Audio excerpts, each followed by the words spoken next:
Thank you. Okay, hi, tada, thank you. So, actually, before I start my talk, I want to spend a couple of minutes to tell you what the plan is for the boot camp, like in terms of what topics we plan to cover. So you already saw we had a beautiful intro talk that kind of Cheyenne caught us and he was asking, what do you want? Where are you going? And that's part of the reason we call it a cluster, because we don't know, where is he? I don't know. We don't know what we want. It's kind of a new topic. And Prahlad was describing kind of things that seem to be interesting related to high-dimensional expanders. They seem to be connected to PCPs. They seem to be connected to locally testable codes.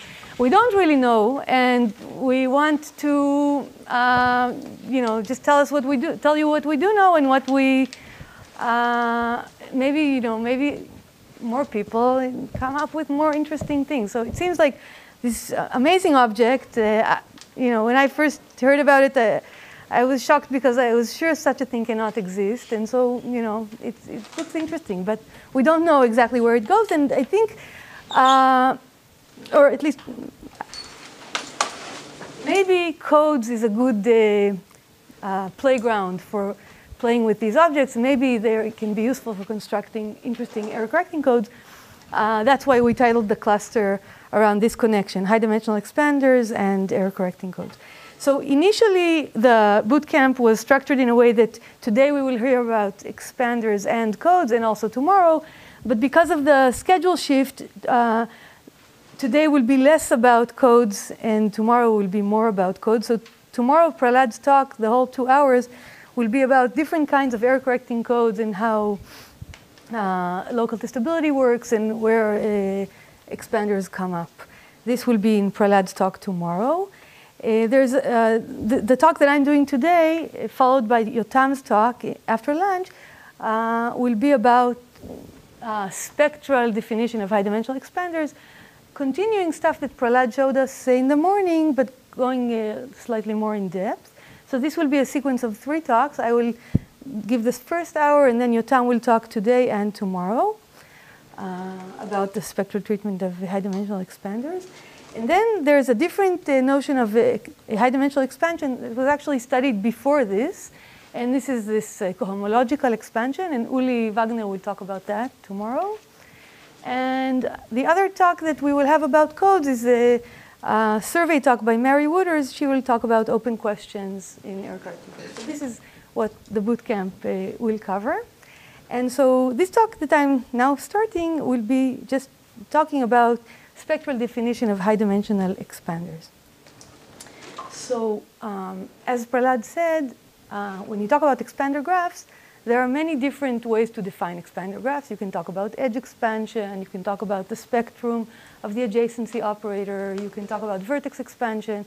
And all these and you can come up with other definitions, and all of them are equivalent. So we never really take the time to distinguish between them.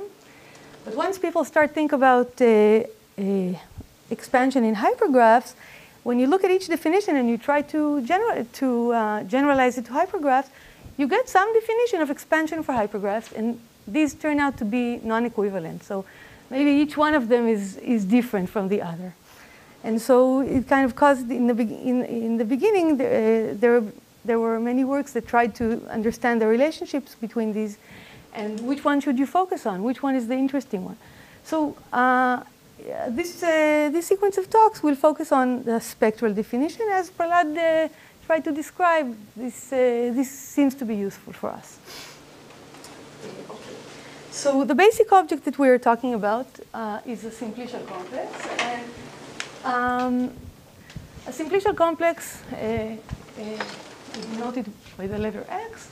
It consists of a bunch of layers. So there's the empty set, and then there's the vertices, and then there's the edges, and so on, up to some faces of dimension D. And let me start by drawing a picture of an example of a simplicial complex. This is the one that they found us. It's the fish. Okay. So here we have the vertices A, B, C, D, E, F. And then the edges are AB, AC, BC, all these. And I have here 3 triangles. This is one triangle, this is one triangle, and this is one triangle. Okay, so it's a simplicial complex of dimension 2. So I have here faces of size 3, so dimension 2, faces of size 2, and faces of size 1. Okay, so if I want, I can say maybe ABC is one triangle, and BCD is another triangle, and DEF is another triangle. And then I have all the edges, so I have AB, BC, AC, and then BD, CD, and DE, EF. DF, so how many do I have? 1, 2, 3, 4, 5, 6, 7, 8, that's fine. And I have all the vertices, A, B, C, D, E, F. And finally, I have the empty set over here. And if I want, I can put the edges for incidence. So this face is it contained in this face, and this face is contained in this face. And I get here a multi-layered picture, which is similar to the picture that Prahlad drew, except it was 90 degrees rotated like this. He had the empty set, the vertices, the edges, and the triangles. And I like to do it like this, so that when I talk about going up, I go from C to AC, and so on and so forth. Okay, so this is a simplicial complex. One way to draw it is like this, and a very different way to draw it is like this. And now what I want to try to understand is, what does it mean for this thing to be high-dimensional expander? So before I do that, I need to talk not only about simplicial complexes, but about weighted simplicial complexes, where I have weights on the faces. Okay? So even if I put a uniform weights on the faces, on the triangles, if I look at the kind of the correct way to see what's going on the edges, suddenly non-uniform weights arise on the edges. Okay? So there is a natural way to start from a distribution on the top faces and to go down to distributions on all the faces below. And this is also something that Prahlad talked about. It's just you start by choosing a face from the distribution over the top faces. Here, choose a random triangle. And then you knock out one of the vertices. So you get an edge. Then you knock out one of the vertices, you get a vertex. You knock out one of the vertices, you get nothing. So it's like you start from one of these triangles, one of these 3. Okay, say BCD. And then BCD has 3 edges in it, BD, CD, and BC. Okay, these are the 3 edges. So you knock out the vertex, it means you choose one of these 3 uniformly. Okay, and then suppose I chose BD, so I can go either to D or to B, and then I go here. So essentially what I'm doing is I'm choosing a random path going from the top triangle all the way down to the empty set. Okay, and when I do this, what I have is a distribution, or a joint distribution over a triangle, and then an edge, and then a vertex, and then nothing. Or if I'm in D dimensions, I have a joint distribution over D plus 2 tuple. I guess the last one is not interesting. Okay? All right, so let's calculate the probabilities in this specific example.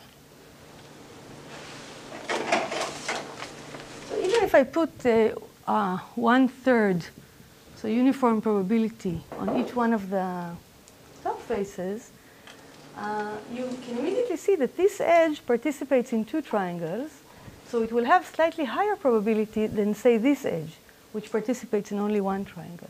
Right, so for example, this edge, its probability is going to be 1/9, because you need to choose this triangle and then move here.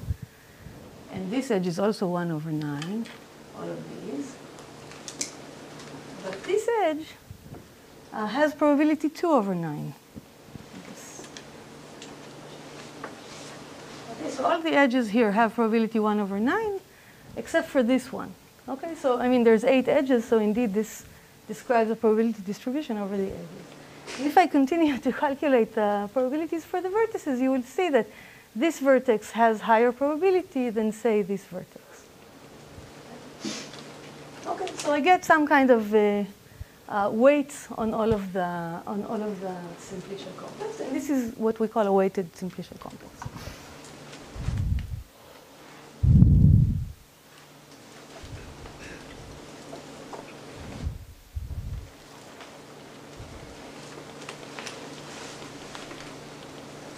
The nice thing about talking about these weights is that you now have, if you start with any probability distribution, let's denote it pi d, over the top faces, this one can be uniform or not, whatever it is, it already induces for you probability distributions over all the remaining dimensions. Because these are really like the marginals of this process. Okay, you start from here, and then you go here, you get a distribution on the next layer, and so on. Okay, and the nice thing about considering these distributions is that now, instead of thinking about this process by choose a triangle, then an edge, then a vertex, and then nothing, you can reverse it. You can first choose a vertex, but you're not going to choose the vertex uniformly. You will choose it according to the distribution here.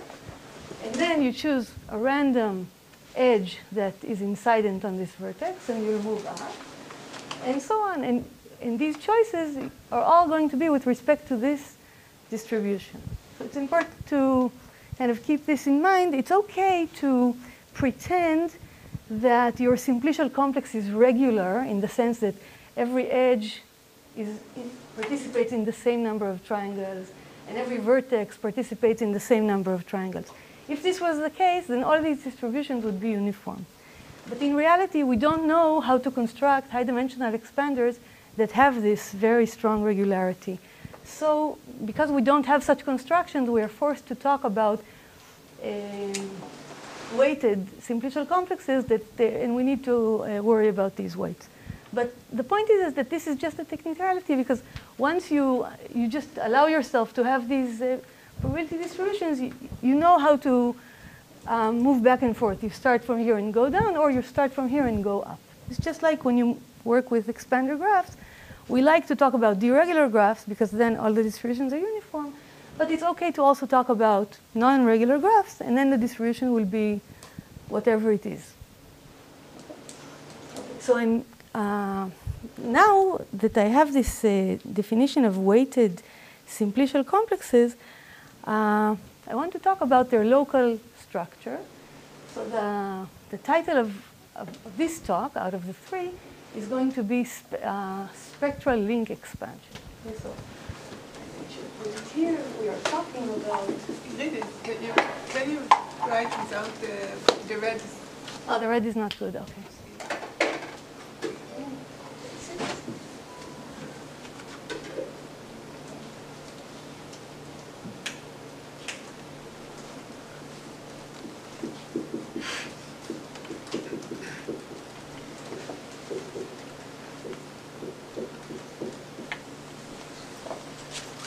So in general, we are trying to come up with a definition of expansion for high-dimensional simplicial complexes that generalizes the spectral definition of expansion in graphs. And Prahlad kind of hinted or showed that a nice way to do it is by looking at random walks. But in fact, in my talk, I am not going to talk about the random walk definition. This will be explained in depth by Yotam tomorrow. The definition that I will focus on today has to do with link expansion, okay? By defining expansion through expansion of the links. So what are the links? Okay, so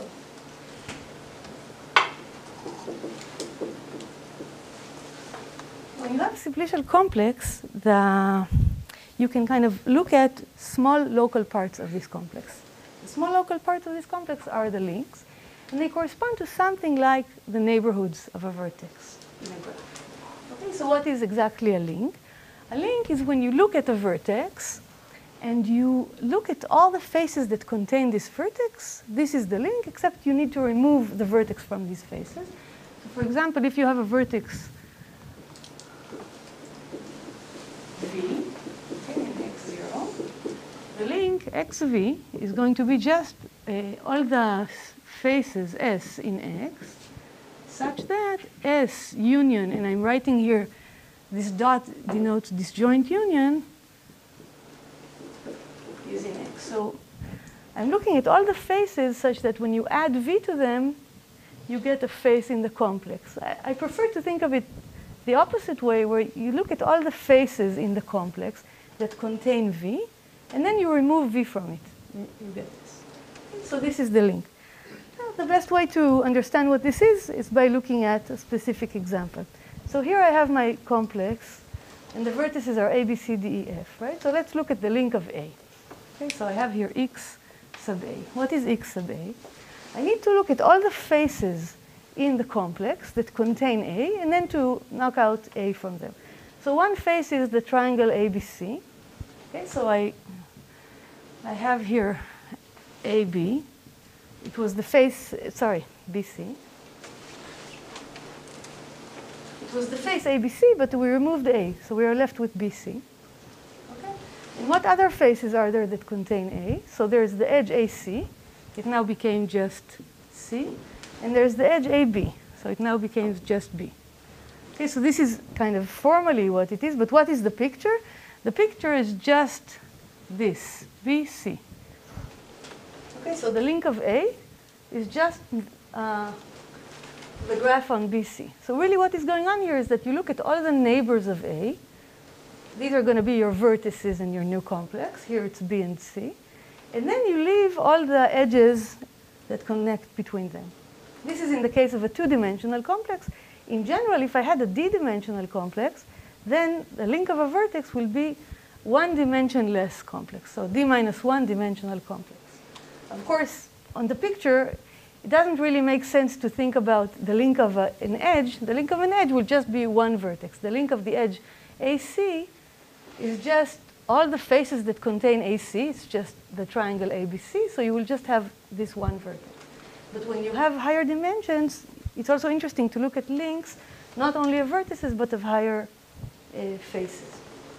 Anyway, this is the link of A. Let's look at another example. What is the link of D? Okay, so XD. It's okay to write here? Yeah.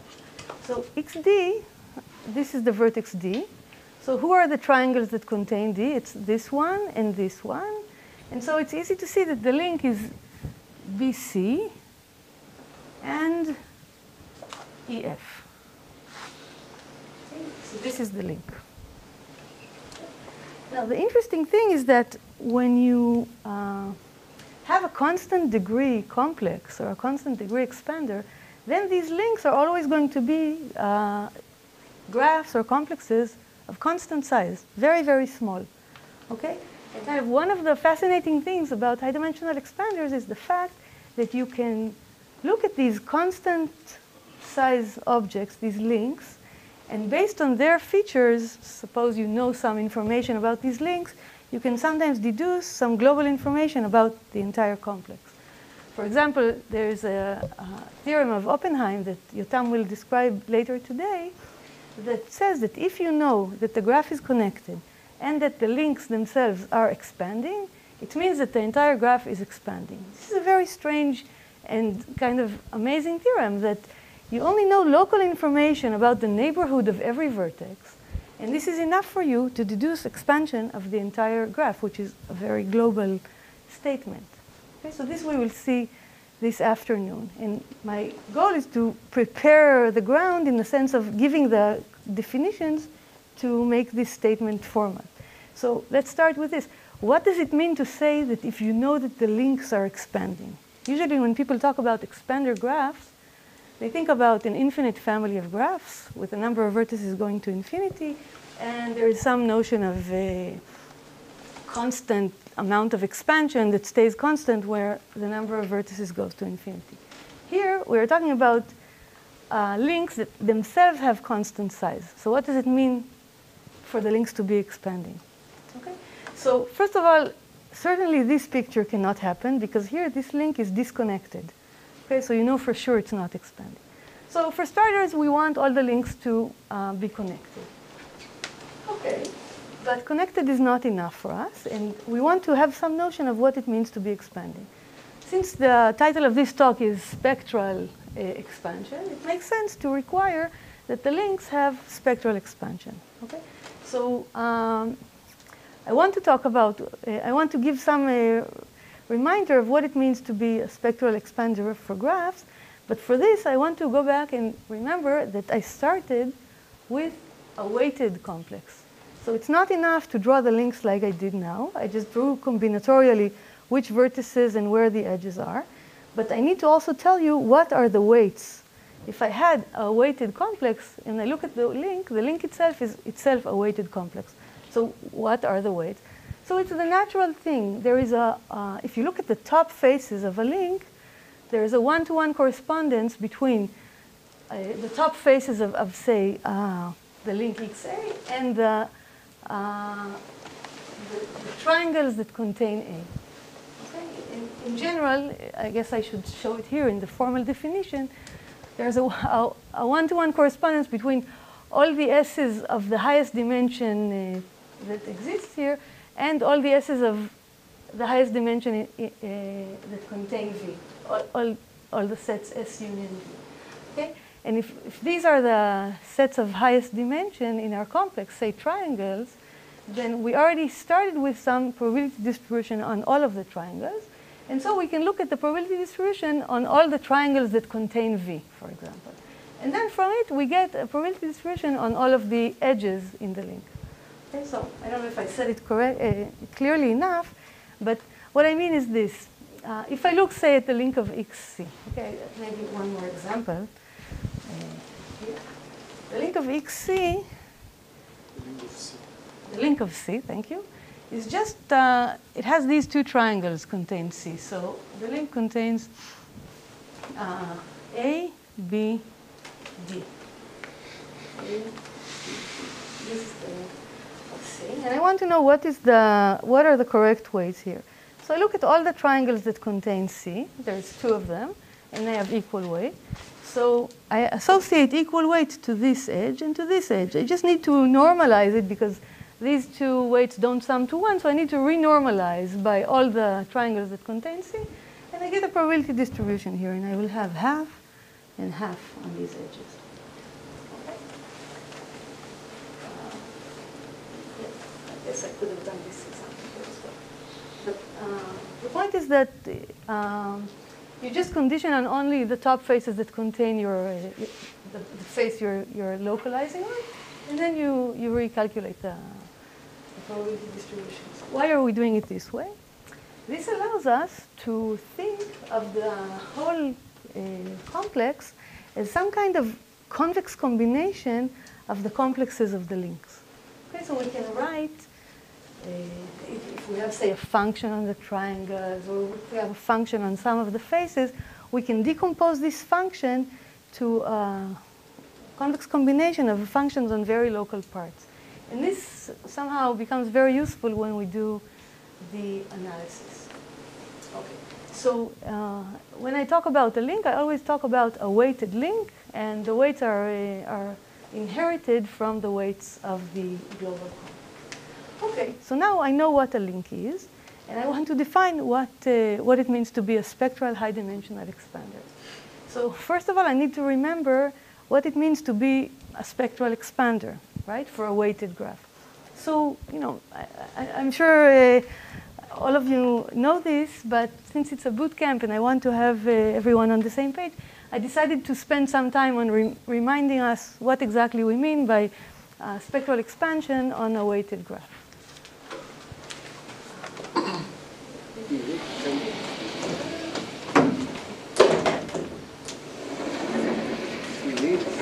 Ready? Yeah.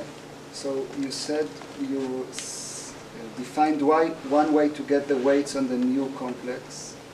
Another way is to condition on the single V.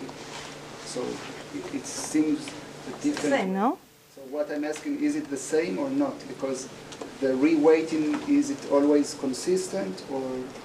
So to condition on so if you're looking at the link of a vertex V, what you should do is condition on V. right? But then you need to also remove V. So there are two options. First, condition just on the top level and then see what goes on all the way down in the link, or condition the original thing just on V. It's two different procedures. Right, but it turns out to be the same. So It turns out to be the same, yes. But what is not the same and kind of might be confusing is to say, look, I'm going to look at all the faces that I got in my link. I'm going to look at their weights and just renormalize. This is a different process, and it's not. This one is not the same. For example, if you look at this example here, how to see it? Oh, if you look at the link of D, okay? If you look at the link of this vertex D, notice that this edge has weight 2/9, and this edge has weight 1/9. Okay, so the link of D, we drew it like this without weights. So what should be the weight on these two edges? Okay, in the wrong process that I don't want to do, I will look at the edges the way they are written, and I see here 2/9 and here 1/9, so I'll put here double the weight that I have here. But this is a not correct thing to do. The correct thing to do is first look at all the triangles that contain D, and look at the distribution generated by them after you normalize, and this will give you the same weight on this edge and on this edge. And you can see that this is a better way to do it because it will allow you to decompose the graph correctly. If you look from the point of view of D and from the point of view of A, this edge will appear twice. So only half of the weight comes from here and half of the weight comes from here. Okay, I don't know if this was helpful or not, but I guess the most important thing about looking at the links is that on one hand they're local, and on the other hand you can kind of write the entire complex by combining them correctly. So, and yeah, okay. What did I want to do now? I want to talk about, I want to remember what exactly does it mean to be a spectral expander graph. Okay, so expansion, I guess I should say spectral in weighted graphs. Okay. So yeah, so if you have a graph, you know, like I don't know how to draw a graph. What we usually think about is the weights give us a distribution over the edges. So it's the same as having a distribution over edges. So I mean, I'm not thinking about negative weights. The weights must be non-negative. Okay, and then you can renormalize and you have a distribution over edges. And then you always look also at the, induced distribution over the... Can you write a little bigger? Sure. Over the vertices. Okay, so we start with the weighted graph. This is immediately the data that I am given is distribution over the edges, and I get from it very easily a distribution over vertices, which is just what is the probability of V. I add up the probability of all the edges inside into V, and I guess I need to divide by 2 because each edge gives half of its probability to V and half of its probability to the other guy. Okay, so that's the standard marginal distribution over the vertices. Okay. Now what we have usually is we look at this adjacency operator.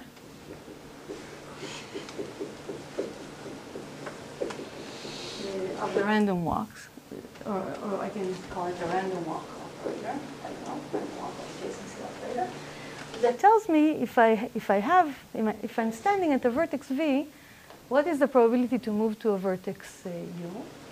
I need to take the weight of the edge from V to U and divide it by the weight of all the edges inside into V, right? So the probability to move from V to U is the probability of UV, this edge, and you divide it by the sum over all the neighbors W of V of the probability of WV. Okay, so this is how you move from V to U. This is a random walk movement. And what is the adjacency operator? It's an operator that acts on functions of the vertices. So the adjacency operator takes a function on the vertices, say a real valued function, and then it averages. So suppose I call this adjacency operator A. Yeah. So the adjacency operator, when you act on F, it gives you a new function on the vertices that's defined by AF at point V is the average over all the neighbors. So I average over all the U incident on V of F of U. Right? And what does its average mean?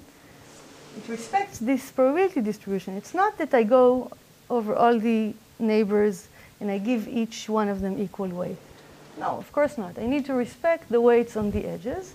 So what I'm doing here is I'm doing summation over all the U's of the probability to move from V to U times F of U.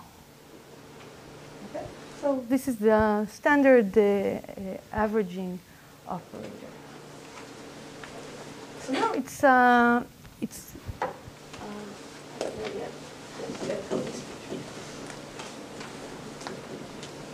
actually convenient to think of the space of functions on the vertices to have an inner product on it. So we like to have an inner product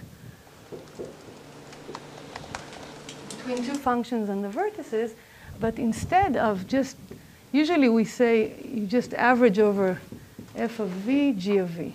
Okay, but here we want to take the average with respect to the correct probability distribution over the vertices. Okay, so if some vertex has a lot of neighboring edges, we want to give it more weight in this inner product. Okay, so in this expectation, we really should read it that it's summation over all V of the probability of V times F of V times G of V. Okay, it's the same. And of course, you can define a norm this way.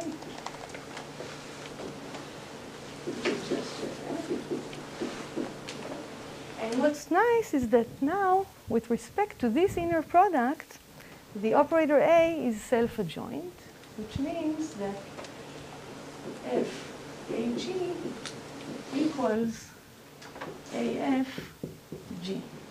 And actually, I should have an intermediate step here equals AF G. And here, what does this really equal? It equals the expectation over choosing any random edge UV. And this expectation is with respect to the distribution over edges of F of U, G of V.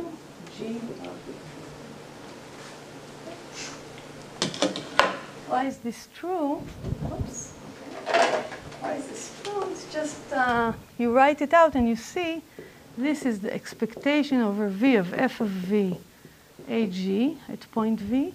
And when you open this up, you see that it equals the expectation of V F of V times, what is this? It's the expectation over U, a neighbor of V, G of U.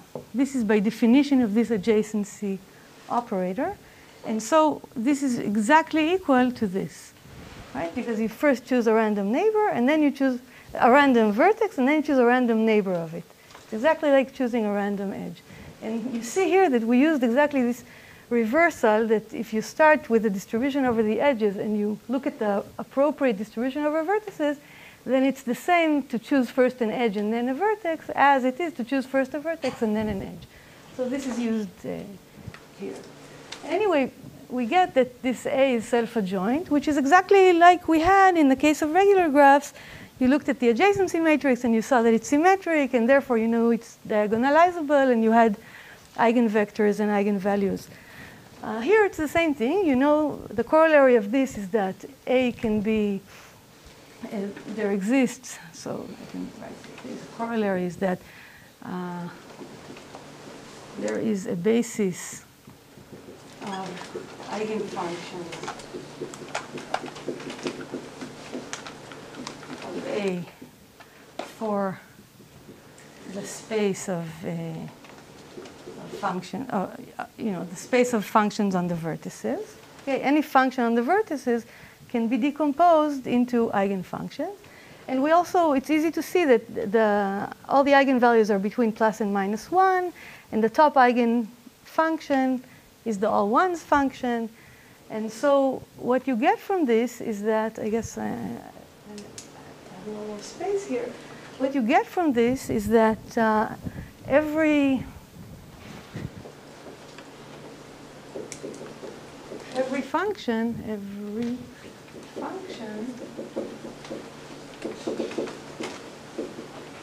can be written as, I guess, as we always like, as a constant function. So this is more, you think of it as the one function times some constant, which is the expectation of f. Okay, this is the f0 part. And the f perpendicular part, this is a part that has expectation 0. So it's the function can be decomposed into a constant part and a part that is orthogonal to 0. Do you want constant or do you want proportional to the induced distribution on the vertices? In this way of writing, it's the constant. It's the constant function. Yeah. So this function that has expectation 0 is exactly the part that will shrink. This one corresponds to eigenvalue 1. And this one corresponds to some other eigenvalues. And if they're all bounded by some lambda, then this part is the part that shrinks. Okay, so what is our definition of a function of a graph that has spectral expansion lambda?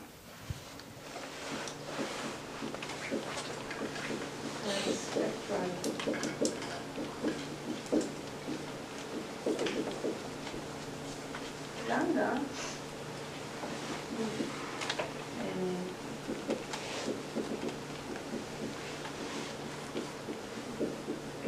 Okay, so the eigenvalues are lambda n minus 1, all the way to lambda 1, which equals 1. These are the eigenvalues. Satisfy that, I guess I should write that lambda bounds lambda n and lambda 2. No, maybe I should do this. I guess I meant to write it like this. This. If both lambda 2 and lambda n are sandwiched between lambda and minus lambda. Okay? Then we say that this is a two-sided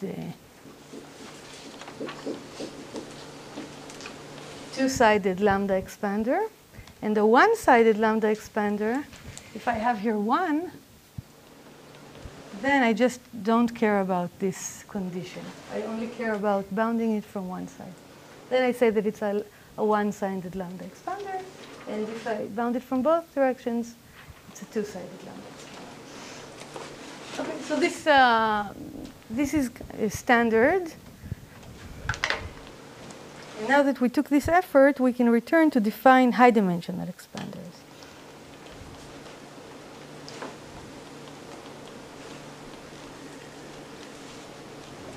Okay, so what will be the definition of a high-dimensional expander?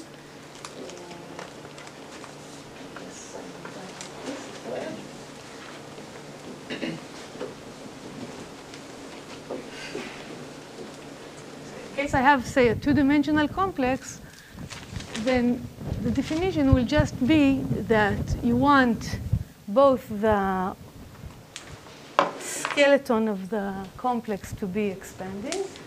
So complex is a lambda spectral expander if every link. So when I say every link, it doesn't make sense to look at links of faces of the top dimension, nor of faces of the dimension 1 below.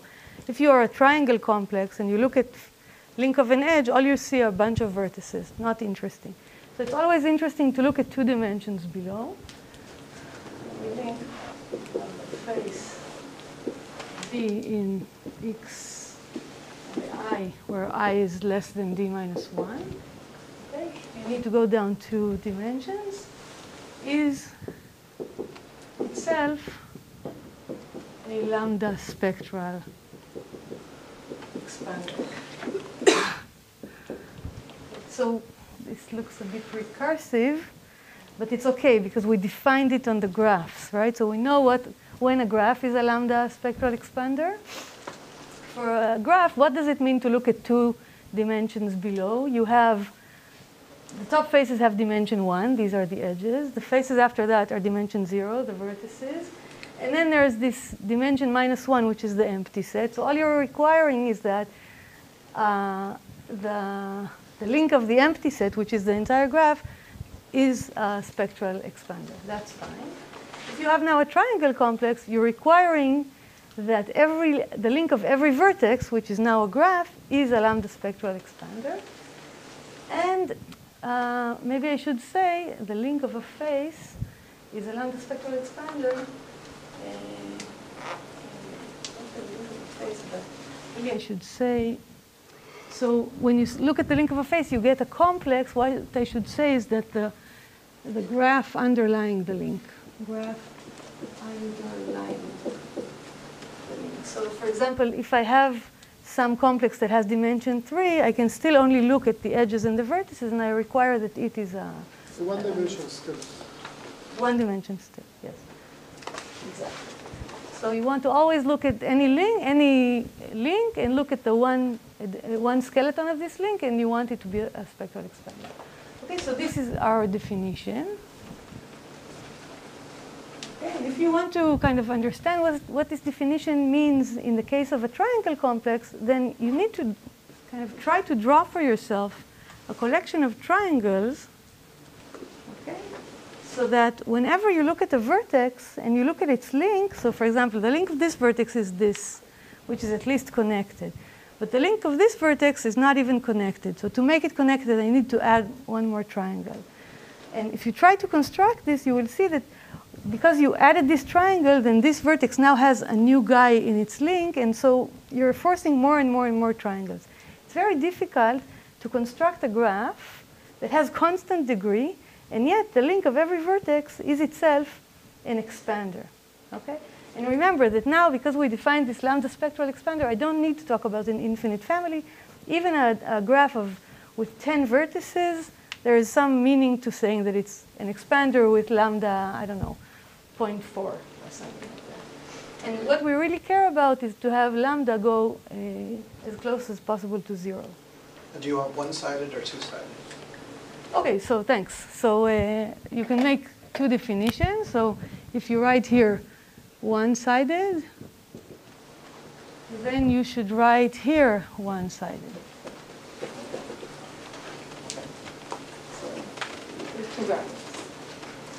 A variant that is equivalent to the random walk definition that Prahlad talked about this morning and Yotam will talk about more in depth tomorrow is the 2-sided. So the 2-sided definition, although it looks very different from the random walk definition, it's actually equivalent to the random walk definition, where you compare the random walks from the lower and the upper random walks. The definition that does this comparison is actually equivalent to the 2-sided spectral expander. Okay, so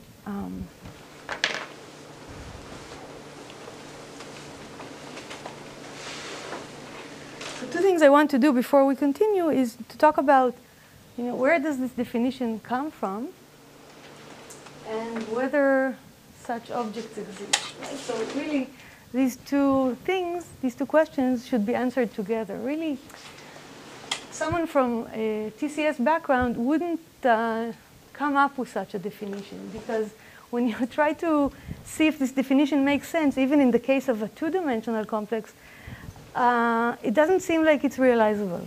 Okay? So what are the tools that we have in our toolbox to even try to construct such a thing? So one natural thing to do is to try to look at a random simplicial complex. And a random simplicial complex will have this property if it is very dense. Maybe actually the first thing I should say is that, look, let's at least see if what Prahlad called the gold standard, the complete complex, let's at least see if that has this, satisfies this definition. So what is the complete complex, for example, in the case of dimension 2? You have n vertices and you have all n choose 3 triangles. What is the link of a vertex? So this vertex participates in triangles with every choice of any other pair of vertices. So when you look at the link, you just get n minus 1 vertices, and on them all possible n minus 1 choose 2 edges. So the link of a vertex, doesn't matter which one, is just a complete graph on n minus 1 vertices. So indeed, it's a very good spectral expander. So at least we know that the complete complex is indeed a very good spectral expander. But is there any sparse such complex? There's no method that I know that will convince me that such an object exists. And indeed, the people who discovered these objects, they came from group theory, and their story was different. They already knew how to construct expander graphs based on these group theory constructions. So there is this famous expander graph construction of Lubotsky, Phillips, and Sarnak from the 80s. Okay, and what they did is they looked at a very good expander, which is the infinite tree. And then they found a way to quotient it and make it into a finite graph by identifying vertices on this infinite tree. And they got a graph that still has the same spectral behavior as the infinite tree. And that's how they constructed their famous Ramanujan graphs. And then later on, this is the story I was told, some new machinery came about that showed that quotients of even higher dimensional objects can be built in R finite. And then Lubotsky, Samuels, and Vishne worked very hard to make out of these some finite simplicial complexes. And these simplicial complexes, just like the case of the infinite tree that was quotiented into a finite graph, were looking at this infinite object, which is the higher dimensional analog of a tree. It's called a building, brought its building. Look at this infinite object and manage to make it into a finite object that still locally looks exactly like the infinite object. So what they had now is some simplicial complex. It's finite.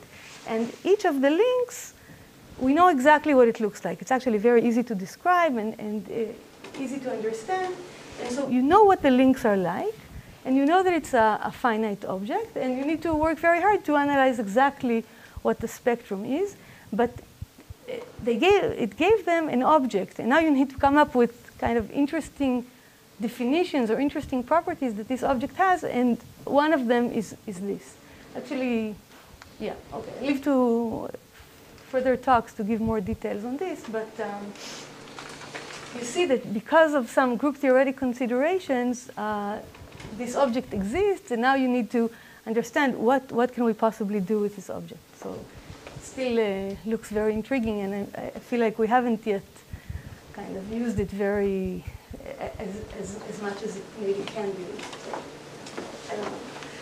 Okay, so now before I have. So this came up with Prahlad's thing on also the comments later that you can also define it just at the highest level. So if you define links just of d minus 2 or whatever, is that equivalent to requiring it for all lines? Thanks. Yeah, I wanted to say it, but I forgot. So right. So right. So what Venkat is asking is, look, you made this definition, and in this definition, I require that the link of every face in every dimension needs to be a lambda spectral expander. But there is this theorem of Oppenheim using what's called the Garland method that actually shows that, you know, it's enough to require this on the very top faces, so dimension d minus 2. If you know that the link of every face of dimension d minus 2 itself it's a graph, if you know that this graph is an expander, and you know that the underlying complex is connected, this is enough to kind of have kind of a trickling down phenomena where the expansion trickles down to all the links, all the way down, and you get this definition. You lose something, you start with some lambda, and you slightly lose in the lambda, but the loss is, maybe some factor of I or something like that, so it's not very bad. So this actually, Yotam will, after lunch, Yotam will show a proof of this theorem. It's really, really good. So, I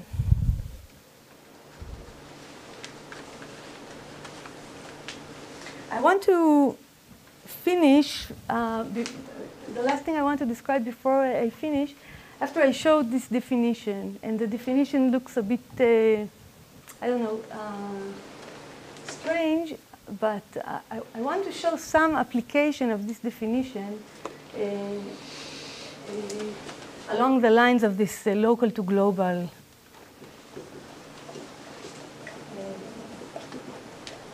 I guess I won't show the applications of this definition. I just want to describe to you one result that follows from having such an object. So as I said before, the definition talks about, you have a complex, and it just tells you, look, if you tell me that for every link the neighborhood is expanding, then I call this object a high-dimensional expander. And it turns out that one of the key features of these objects is that you have some local information, and from it you can derive some global data. One example is what we just described, this trickling down theorem. Just because you know expansion in every link, and you just need to assume a very weak connectivity assumption, just because of this local expansion in the links, you get global expansion. So another such application is for list decoding code.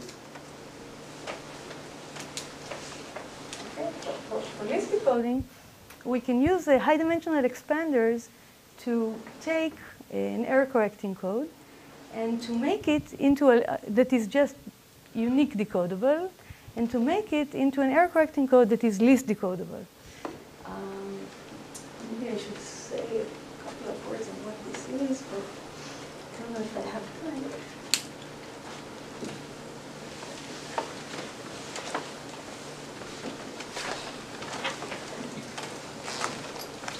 It's known that you can, if you have an error-correcting code, you can use the expander graphs to amplify the distance. So suppose you have an error-correcting code on n bits. Suppose you have an error-correcting code on n bits, and here are the n bits. And you look at some expander graph where the vertices up here are connected in some expanding way to the vertices down here. Then as a very kind of classical construction of A, B, N, and R, I think Prahlad mentioned them as well, is to put the bits of the code word here, 0, 0, 1, 1, 1, and then you create a new code by collecting the symbols. So in this location, you will collect the symbols from all of the neighbors of this guy. Okay, so now if you had 0, 1, and 0, then here you will write 0, 1, and 0, and so on. Okay? And so you kind of aggregate symbols according to this expander, and you get a new code over a slightly larger alphabet. And this code has much larger distance. Because it has much larger distance, you can maybe hope to get better decoding ability of this new code. So we don't know how to do it in general, but if it so happens that these vertices are really the D faces of some high-dimensional expander, and if this high-dimensional expander really came from some k dimensions, so here are the k faces, maybe k is bigger than B, then you can look at kind of the subgraph that is underneath this k face and list decode each part separately, and then you use this expansion property of the links to combine these lists into one big code word. So what you're doing here is using the fact that this high-dimensional expander can be broken down into small parts. Each part you can list decode maybe exhaustively just by going over all the possibilities because it has constant size. But then you have some resulting list. You have many, many lists. And then you need to kind of stitch these things together. And similarly to these agreement tests that Prahlad was showing, the stitching is possible because we know how to analyze these random walks on these high-dimensional expanders. So, I mean, I know this is very hand-wavy. Maybe we will have a talk about this. This is, by the way, joint work with Prahlad and Tali Kaufman, Inbal Livni-Navon, and Amnon Tashma. And just wanted to show you one application of these high-dimensional expanders that relates to codes by allowing you to zoom in on a small part and do some work that doesn't cost you a lot, and then to stitch the parts together. Anyway, I'll stop here, and Yotam will continue after that.